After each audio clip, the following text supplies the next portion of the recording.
রব্বিরহামহুমা কামা রব্বায়ানি সগীরা।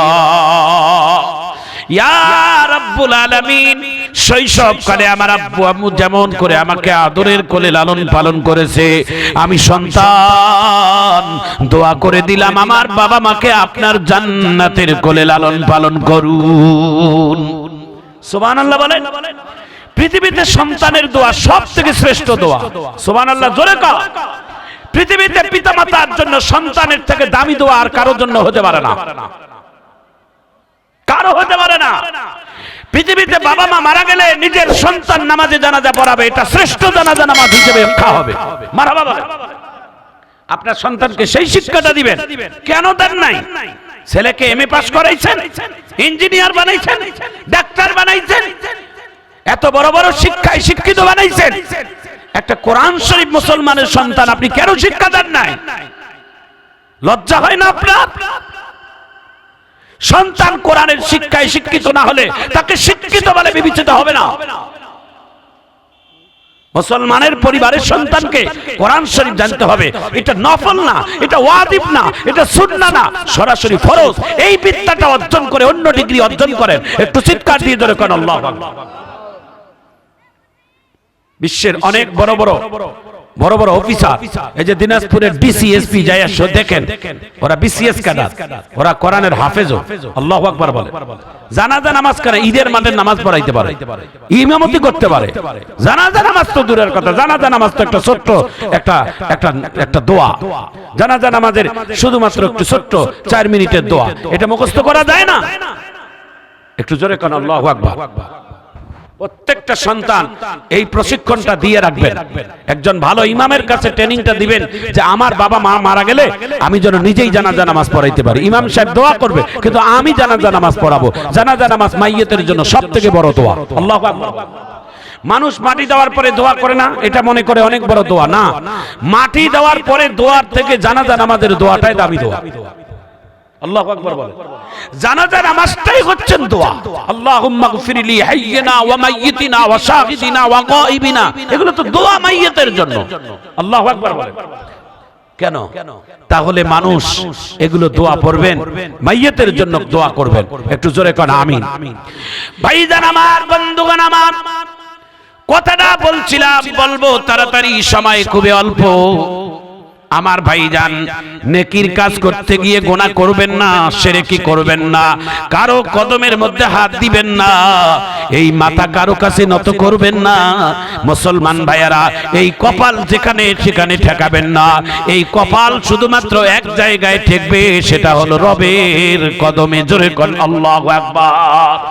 নামাজের সিজদা ছাড়া কোথাও কোনোদিন মাথা নত হবে না, রিজিকের কাছেও মাথা নত হবে না। আল্লাহ তাআলা পৃথিবীর যত মাখলুক আছে খাবারের মধ্যে মাথা নত করে। গরু যখন খায় মাথাটা হেড করে খায়, উট যখন খায় মাথাটা হেড করে খায়, ছাগল খায় মাথাটা হেড করে খায়, পশু পাখি সবাই রিজিকের কাছে মাথা নত করে খায়। কিন্তু মানুষ, আল্লাহ ডাক দিয়ে বলেন, এ আশরাফুল মাখলুকাত, তোরে আমি সব থেকে বড় দামি করে বানাইছি। ওয়ালাকাদ কাররামনা বানি আদম, আমি সব থেকে বনি আদমের সম্মান বেশি বৃদ্ধি করেছি। আল্লাহু আকবার বলেন। এই বনি আদম, যার জন্য দুনিয়া, যার জন্য আসমান, যার জন্য আকাশ, নক্ষত্র, চন্দ্র, সূর্য, যা কিছু আছে সব আমি বনি আদমের জন্য বানাইছি। জমিন আমার আল্লাহর, আমার আল্লাহর জমিনের কোনো প্রযোজ্য নয়। আসমান আমার আল্লাহর, আসমানের দরকার আল্লাহর লাগে না। চন্দ্র সূর্য আল্লাহর, চন্দ্র সূর্য আল্লাহর দরকার লাগে না। যা কিছু দুনিয়াতে বানাইছে সব আল্লাহ তাআলা বান্দা বান্দির কাজের জন্যই বানাইছে।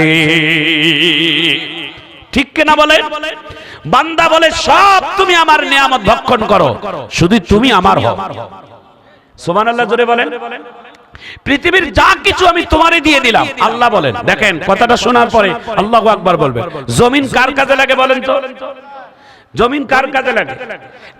একটা জমিনের ঘাসটা না, এই ঘাসটাও মানুষের কাজে লাগে। সুবহানাল্লাহ। এটা কচরিপানা আছে না, এটাও কিন্তু মানুষের কাজে লাগে। সুবহানাল্লাহ একটু জোরে কর। এই গাছ আমাদের কাজের জন্য আল্লাহর দরকার হয় না। এই পৃথিবীতে যা দেখেন চোখে সবকিছু আল্লাহ তাআলা বান্দাবান্দির জন্য দিয়েছেন গোলামি। এই বান্দার বান্দির খেদমত করবা, সবকিছু বান্দাবান্দির জন্য আল্লাহ ওয়াকফ করে দিয়েছেন। আল্লাহ বলছেন বান্দারে আমি যা কিছু পৃথিবীতে দেখো সব আমি তোমার জন্য বরাদ্দ করছি, একটা জিনিস শুধু হইও আমার। বলে কি? তোমরা আমার হইও আর আমার যত নিয়ামত আমি তোমার করে দিলাম।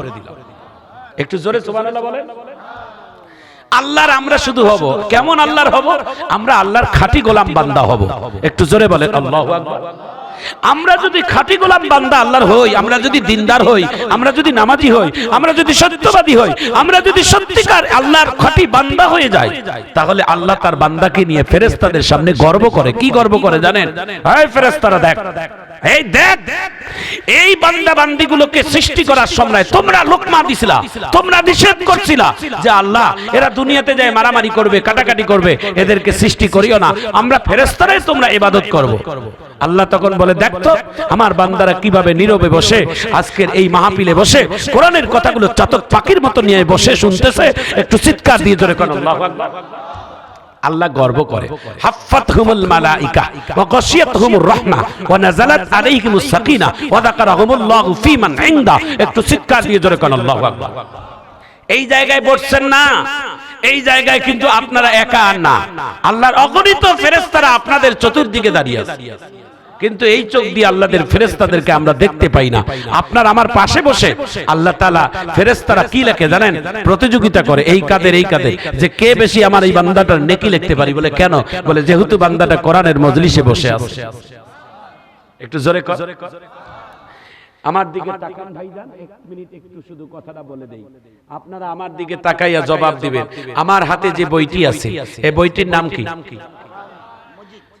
কোরআন। এখানে লেখা আছে কোরআন শরীফ, কোরআন মাজিদ। কোরআনের অনেকগুলো ভাষা, কোরআনকে ডাকার মতো অনেকগুলো ভাষা আছে। আল্লাহু আকবার বলেন।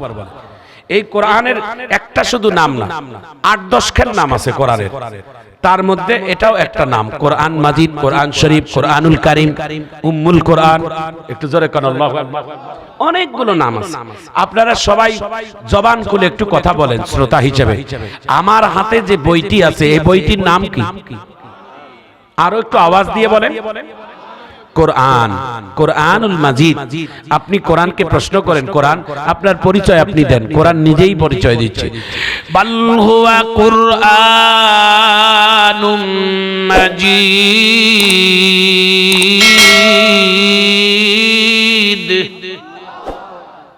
আল্লাহু আকবার বলতে কি কষ্ট হয়? সোনার টুকরো যুবক ভাইয়েরা জোরে আল্লাহু আকবার বলবেন। কোরআনকে প্রশ্ন করেন, কোরআন আপনার পরিচয়টা একটু দয়া করে দেন। কোরআন বলছে আমার পরিচয় আমি দিচ্ছি, ফি লাউহিম মাহফুজ। আমি কোরআন লৌহে মাহফুজ থেকে এসেছি। আবার কোরআনকে প্রশ্ন করেন, কোরআন আরো পরিচয় দেন। কোরআন বলছে শাহরু রমাদানাল্লাযী উনজিলা ফীহিল কোরআন। আমি এই পৃথিবীতে রমজান মাসে এসেছি। আবারও কোরআন বলে ইন্না আনজালনাহু ফী লাইলাতিল কদর ওয়া মা আদরাকা মা লাইলাতুল কদর। রমজানের ভিতরে একটা সম্মানের রাত যেটাকে বলে কদরের রাত। এই কদরের রাত্রিতে আমি কোরআন নাজিল হয়েছি। আবারও কোরআনকে প্রশ্ন করেন, কোরআন আপনি কেন এসেছেন? কোরআন উত্তর দেয় হুদাল্লিল মুত্তাকিন হুদাল্লিন নাস।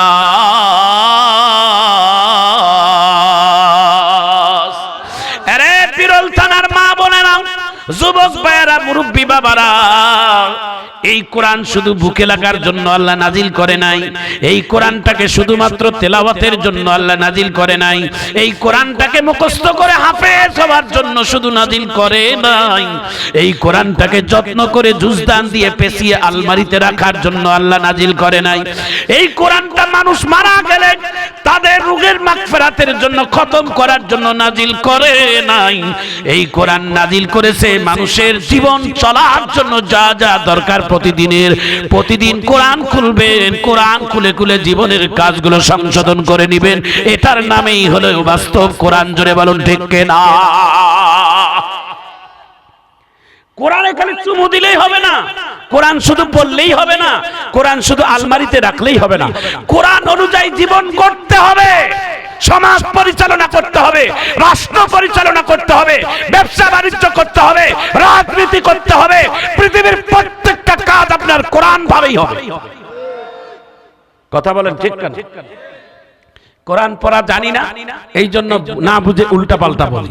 কথা বলেন ঠিক না? কোরআন পড়ো, কোরআন পড়ো, কোরআন পড়িও না গো ভুল, কোরআন পার করিবে ফুল ছেড়া ছেড়ে ফুল। মারহাবা কর। কোরআন শিখাও ছেলে মেয়েদের, ওহে মুসলমান, জান কবজের সময় তোমার হইবে রে আসান। একটি ছেলে হাফেজ হলে, একটি ছেলে আলেম হলে, পড়বে কোরআন মৃত্যুকালে, ভেঙে যাবে মধুর শয়তান থাকবে রে ঈমান।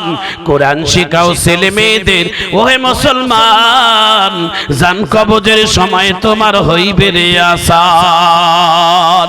সবাই হাত উঁচু করে বলি নারায়ে তাকবীর, জোরে নারায়ে তাকবীর। আল কোরআনের আলো। মাশাআল্লাহ, আজকের আবহাওয়াটাও রোদ দেখা গেছে। আমিন বলেন।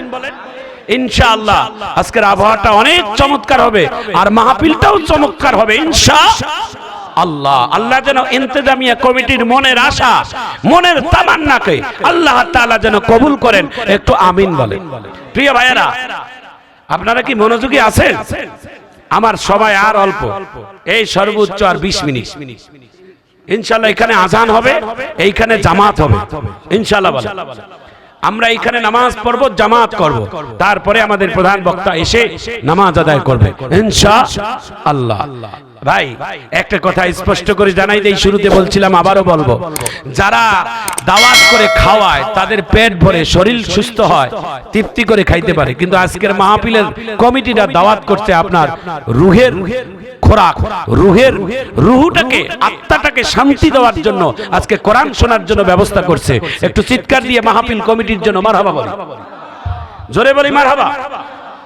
বিভিন্ন এলাকায় গান হচ্ছে, বিভিন্ন এলাকায় ডিজে অনুষ্ঠান হচ্ছে। 16ই ডিসেম্বরের নামকরণ করে, খেলাধুলা করে, রাত্রের বেলা নাচ গান হচ্ছে।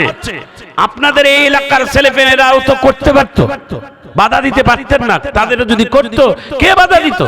কারণ এই স্বাধীন দেশে কোনো মানুষের কাজকে বাধা দেওয়ার কোনো অনুমতি নাই, ঠিক কিনা? সবাই যার যার মতে যে যে কাজ করতে পারে। যেহেতু বাংলাদেশটা হলো একটা গণতন্ত্র দেশ, সবার ধর্ম সবাই যেভাবে পালন করতে পারে সামাজিক ভাবে। তো আপনাদের এলাকার সন্তানেরা কত বড় ভালো, এই এলাকার মানুষেরা কত বড় ভালো যে এলাকার মানুষ আজকে কোরআন শোনার ব্যবস্থা করছে। একটু জোরে কোন আল্লাহু আকবার।